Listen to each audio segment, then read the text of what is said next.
This network of communications and spy satellites would also achieve the aim of the space program as set out by Lyndon Johnson. He said, "Control of space means control of the world. From space, the masters of infinity would have the power to control the Earth's weather, to cause drought and flood, to change the tides and raise the levels of the sea, to divert the Gulf Stream and change the climates to frigid. There is something more important than the ultimate weapon, and that is the ultimate position, the position of total control over Earth that lies somewhere in outer space."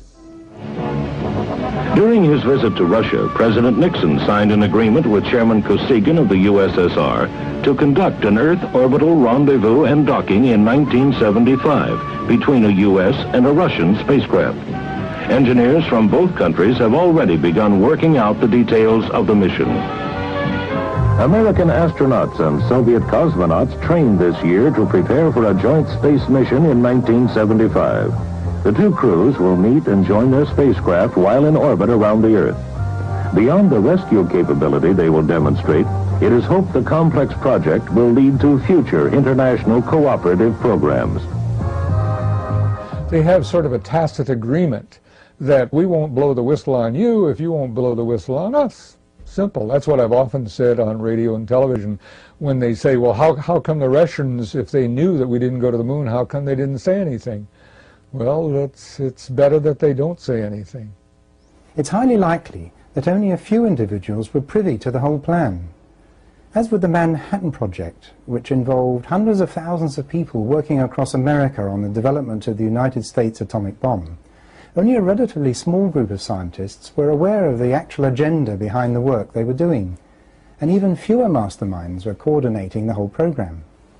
So in a similar way, this assault on space involved hundreds of thousands of people working towards, in their understanding, a race against the Soviets to reach the moon first.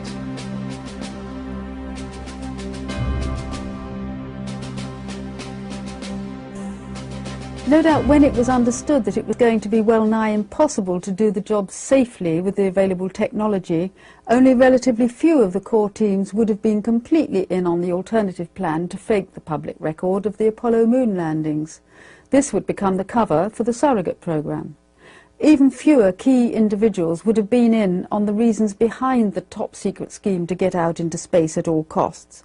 And with that in mind, we propose that the Soviets and the Americans were at the highest level always working together on this planet's space program right from the start, and that the split of the Nazi rocket scientists into two teams, destined for America and the then Soviet Union, was part of a well-thought-out plan up and running before the end of World War II. A key step in any space program would be the establishment of communication satellites in geosynchronous orbit around the Earth. This network of communications and spy satellites would also achieve the aim of the space program as set out by Lyndon Johnson. He said, "Control of space means control of the world. From space, the masters of infinity would have the power to control the Earth's weather, to cause drought and flood, to change the tides and raise the levels of the sea, to divert the Gulf Stream and change the climates to frigid. There is something more important than the ultimate weapon, and that is the ultimate position, the position of total control over Earth that lies somewhere in outer space." It's entirely possible that there was always going to be a two-pronged program for landing on the moon, one executed in secret and the other played out in public. However, both the American and Soviet teams, in the end, were at the mercy of radiation, the biggest showstopper in deep space exploration to this day.